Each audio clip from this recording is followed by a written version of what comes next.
This is your guy, Dr. Cortez D. Affectionately, they call me Coach Sims, your life coach. I just want to be a coach today and give you a Thursday thought to let you know that get comfortable with going alone. You have to.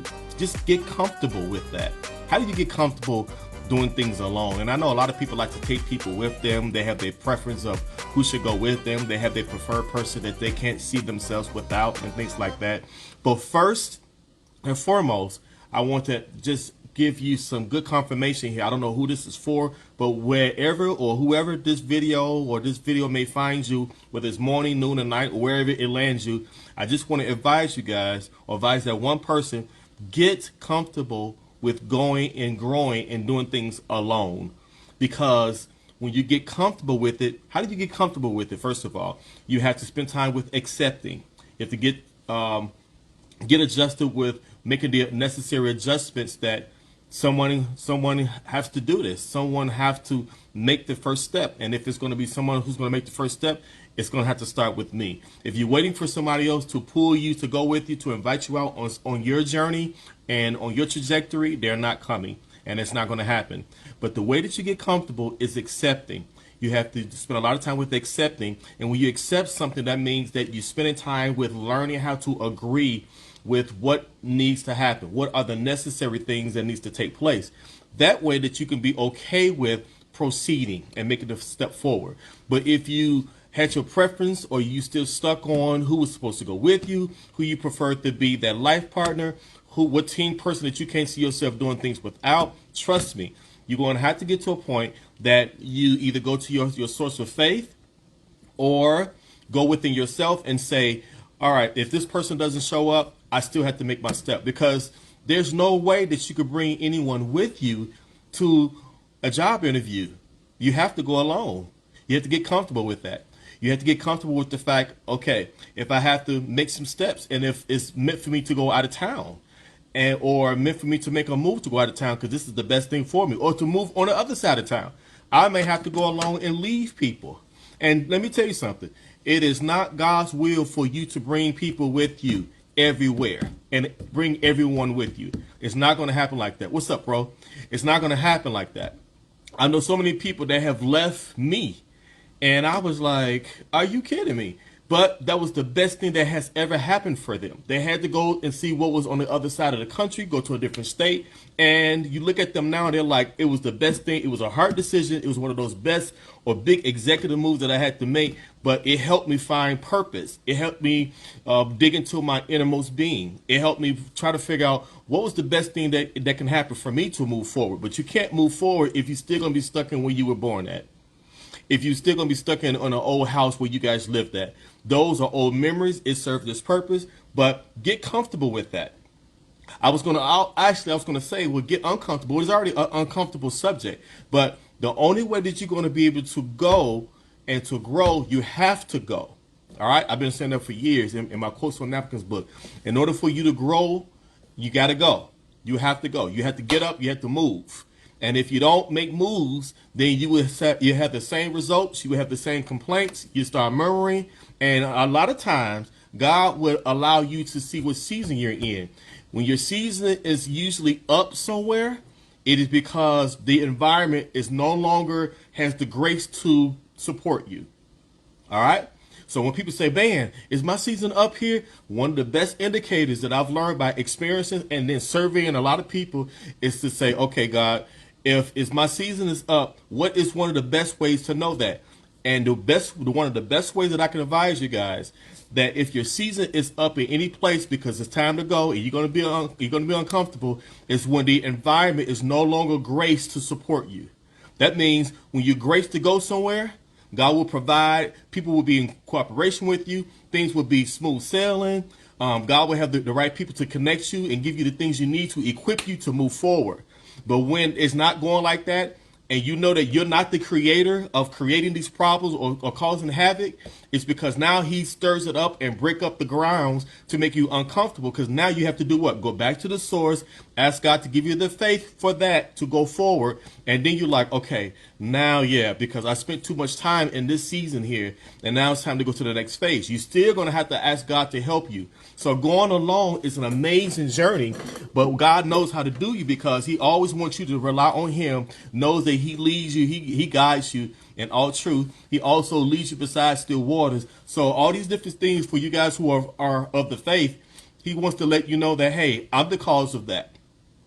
Now, if you created stuff, now that's time for you to deal with healing, restoration, things like that. But then after a while, you're going to realize, man, I got to go because this no longer serves me any blessings. There's no more grace here. And some of us stay places too long. And because you stay places too long, now arguments are happening. Now you feel like you're being cheated up on some things, whatever cheat means. Now you feel like you're being underappreciated, and underpaid. That's because you have to step out and you have to agree with, let me just get comfortable with going alone. And you must go. All right? But just know, as you go, you're going to learn God will supply other people to help you along the process to do what you need to do. You won't be alone forever, and you won't be lonely while you're in it. It could be a lonely position to feel that emotional place, yes. But just know that some of us want to take people with us that God did not ordain to go in every stage of your evolving or your evolution in your life. It doesn't work that way. There's no way in anybody in history that if you read about, they all had to leave. Even biblical history, they all had to leave. Even in any type of historical context, anything that you read, they all had to leave. They even had to leave the old person, their old version of themselves. Because you cannot go. You cannot grow unless you go. I remember my bishop in Chicago, and I'm going to wrap this up because I hope that this is helping somebody to share with some other people. My bishop, his name is Rory R. Marshall. He said this years ago. He said, if you're not growing, you're dying. And you can't say, hey, I'm coming up. Hey, I'm moving up in more levels. Hey, I'm coming up and all this other stuff. And you said this stuff at the top of the year. And then you look at yourself and ask yourself, have I spent too much time on being too emotional, battered, and beat up too long? Have I been around people who refuse to help themselves, and then I took the responsibility from them, put it upon myself, and made it my issues and my problems? And now God was like, I didn't even tell you to even get into that. I told you to walk by faith and not by what you see. That means so many different things. So I can't tell you how many times that I had to step out and resign. I can't tell you how many times that God was like, well, first of all, I didn't put you in the first place. So let me help you get out. And a lot of times, it's not so much that I had to quit. It's just like He no longer can do what He wants to do with me in that environment because the grace has been lifted and you got to go. So once again, get comfortable with doing things alone. All right? Because now you won't be alone in the whole process. I must explain this. But you have to initially ask yourself, and you have to also picture, when I go ahead and do this car dealership deal, I would love to have my brother, my sister to go with me to go pick out this car. But it's nothing wrong with going and go shop first. Get an idea. What kind of vehicle do you want this time? Paid off, lease, finance this car, whatever. But there's nothing wrong with doing it alone. If you're waiting for your brother to come, a man to come because you're a woman, or bros, if you're waiting for another guy to come to get their second opinion, why don't you go and do your homework first and then ask God to give you the right people that will give you the wisdom to make that purchase? But you have to go alone. All right? Stop being so scared. And that's the problem. The reason why a lot of things are not happening for us because you won't step out there. You're too scared. You worry about how things went the last time, as if this is not a new season, as if this is not a new time for you, as if God is not going to be there. You have to stop operating like that because that is a disrespect to God giving you all these promises. And now you're saying, God, I guess you're not going to promise to do what you say you're going to promise to do. And who you talking to like that?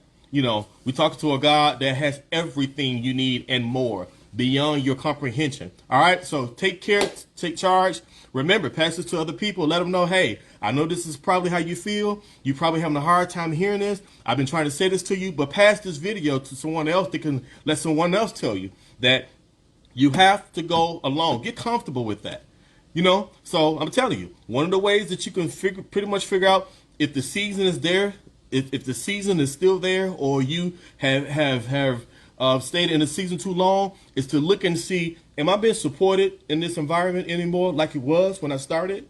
Okay. And if people really being who they say they're going to be to me, and while I'm giving my all, right? And if that's not the case, then ask God to lead you where you need to go. And guess what? Do it.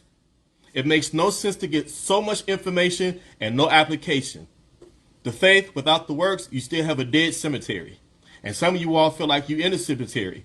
I tell you this as a mental health coach. One of the things that they say that is a symptom of a person that's dealing with inner depression is when you're doing too much caffeine and you're drinking less water. Why? Because when you're drinking less water, water should be a natural thing along with foods and other nutrients to give you natural energy. We usually drink other things, additives and sugars that's fattening and more like inner depressants because it's way heavy on you. Now it goes against your goals and stuff because we need a booster. This is why Starbucks and a lot of different places, caffeine is a booster because most people fighting depression. They don't like where they got to work at. They don't like their house. They can't. They say stuff like, I can't move and function unless I have my coffee. And what they're saying is, I cannot live and be a productive person unless I have a booster. Okay? And even alcohol, after work. The whole happy hour thing was pretty much emphasized in restaurants because it gives people an outlet because I need a drink. So that's more sugar because alcohol has sugar. And I'm not saying you should not drink at all. What I'm saying is when you make that part of your lifestyle because you don't like where you are, you hate where you're going, then you have to really look at this stuff and say, does this stuff help? Is it really affecting me mentally and emotionally? So if you can just do a self-evaluation, self-assessment. I would love to also do a consultation with you guys because I'm going to start rolling out some coaching session with you guys starting in July. And you have more details. You can look at the website address at the bottom of the screen. But to get back on course, I'm saying this all to say this. Get comfortable with going and doing things alone. And I guarantee you'll be so proud of yourself. You don't even have to look for someone to be proud of you. You'll be proud of yourself for just taking God at his word, believing in yourself again, and because there's levels to this stuff. Every time you believe in yourself, you're like, oh my God, I could not believe I even did that. And God was like, well, I believed in you for years. Now you have came to terms. You have accepted the fact. That's part of getting comfortable. Accept this stuff, apply it, and here's the deal. There's nothing wrong with seeing around you if you have other people that can agree with you to run your course. If they are not around you, still do it, and God will send people to give you that new support system in this next phase of faith. All right, love you guys. Take care, take charge. Didn't mean to even be on this long, but I guess there was some meat in this. Send me some comments. Let me know if this stuff is giving you any type of meat for the use. And take care, take charge. Have a great, wonderful Father's Day weekend for all you fathers that are out there, not mothers operating like a father. All right, love y'all.